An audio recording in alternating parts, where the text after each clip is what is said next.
Mga kagulat, minsan talaga sa buhay ng isang tagahanga ng basketball, parang roller coaster ang emosyon, mula sa kabiguan patungo sa muling pag-asa. At ngayon, isang matinding kwento na muling pagbangon ang isinusulat ng ating Gilas Pilipinas. Mula sa pagkatalo hanggang sa muling pagsabak sa entablado ng FIBA World Cup qualifiers, isang panibagong kabanata na puno ng hamon pero higit sa lahat, puno ng pag-asa. Lalo na ngayon na tila unti-unti nang bumabalik ang ating pambansang higante, si Kai Sotto.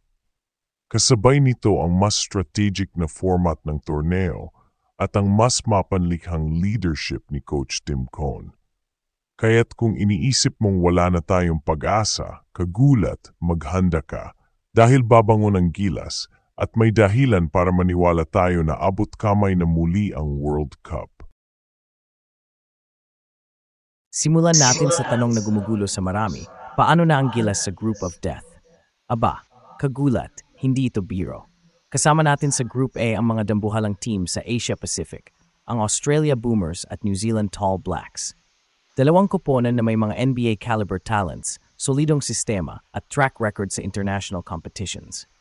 Pero sa kabila ng pangalang nakakatakot, hindi dapat mawala ng loob ang bayan. Dahil gaya ng sabi ni Coach Tim Cone, we just have to be in the top 7 in Asia. Hindi natin kailangang talunin lahat. Hindi natin kailangang maging perpekto. Ang kailangan lang, maging matalino, maging strategic, at higit sa lahat, maging buo ang loob. Dahil kung iintindihin mong mabuti ang format ng FIBA qualifiers, kagulat, malalaman mong hindi lahat ng laban ay kailangang ipanalo para makaabante. Sa bawat group, 3 teams lang ang aabante sa second round. At kung babalikan natin ang lineup ng Group A, malinaw na may isang team na mas kayang-kaya nating talunin, ang Guam. Ang team na ito, bagamat may puso at may gilas din, ay hindi singlalim at singbata ng talent pool ng Gilas. Sa 2 beses nating makakaharap ang Guam, kailangan nating siguraduhin na panalo tayo sa parehong laro. Kapag nagawa natin yon, kahit pamatalo tayo sa Australia at New Zealand, may tsansa pa rin tayong makausad. Napakalinaw na pagkakataon, kagulat. Isang paalala na sa basketball, gaya ng buhay, hindi kailangang flawless. Kailangan lang ay may diskarte. At dito papasok ang pag-asa ng buong bayan, ang pagbabalik ni Kai Sotto. Isang 7'3" phenom na kahit sa murang edad ay nagdadala ng kumpiyansa sa bawat laro. Hindi lang siya basta center. Siya ang anchor ng depensa, ang sentro ng gravity sa paint, at ang simbolo ng panibagong henerasyon ng mga Pilipinong basketballista. Noong naharap natin ang Australia dati, ramdam ang kawalan ni Kai. Walang rim protector. Walang intimidation factor sa shaded area. Pero kung sa susunod na laban ay makakasama na natin siya, ibang usapan na to. Sa bawat block, bawat rebound, bawat presence niya sa loob, lumiliit ang mundo ng kalaban. At sa international basketball minsan, presence lang ang kailangan para magbago ang takbo ng laro. Dagdag pa diyan, kagulat, hindi lang si Kai ang aasahan natin. Nandiyan sina Dwight Ramos, CJ Perez, Scottie Thompson, Junmar Fajardo, AJ Edu, at marami pang iba. Isang lineup na, kung tutuusin, ay may kombinasyon ng experience at explosiveness.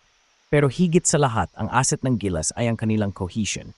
Isa sa mga pinakamatinding trabaho ni Coach Tim Cone ay ang pagsamahin ng mga manlalarong galing sa iba't ibang sistema. Sa PBA, sanay siyang magbuo ng chemistry kahit sa maikling panahon. At kung pagbabatayan natin ang kanyang success sa Ginebra at sa buong PBA, makikita nating hindi lang siya basta coach, isa siyang maestro.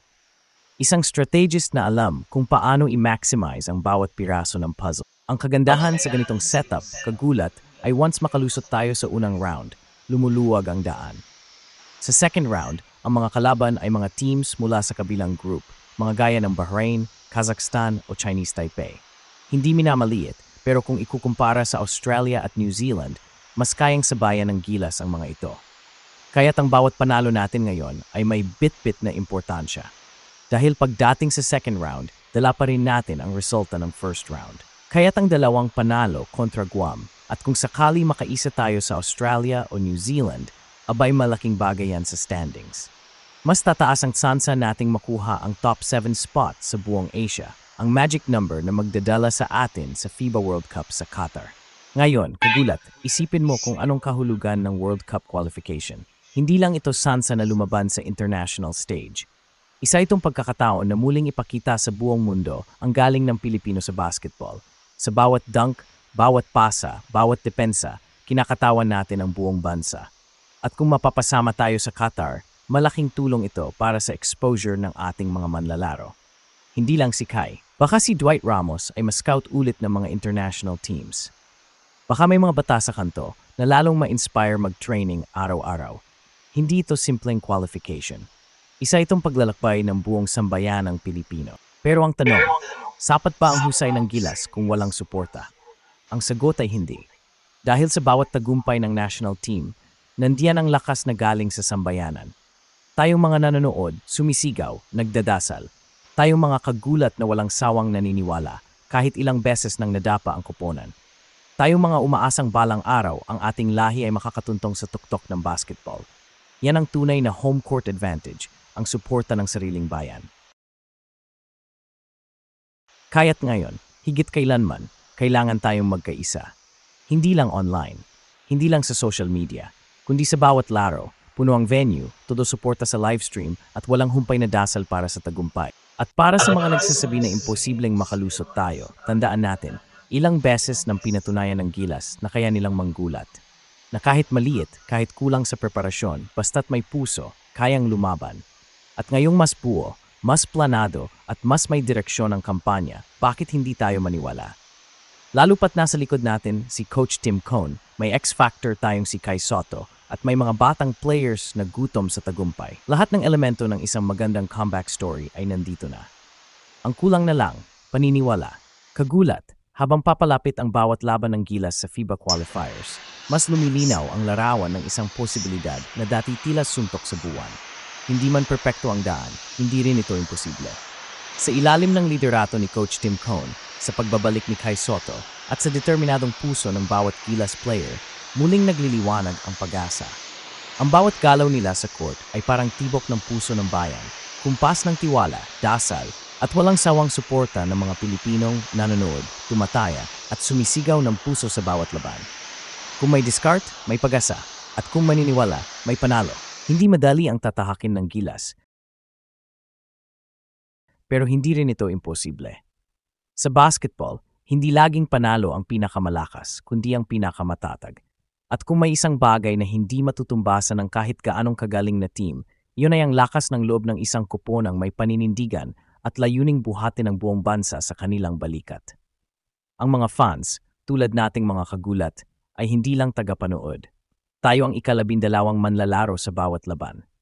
Tayo ang lakas ng Gilas sa oras na nag-aalangan na sila. Kaya't sa bawat chant, bawat post, bawat panonood natin, tayo rin ay lumalaban. Kagulat, hindi pa tapos ang kwento ng Gilas Pilipinas. Sa katunayan, isang bagong kabanata pa lang ang nagsisimula. At sa bawat chapter ng laban nila patungo sa FIBA World Cup 2020 sa Qatar, kasama tayong sumusulat ng kasaysayan.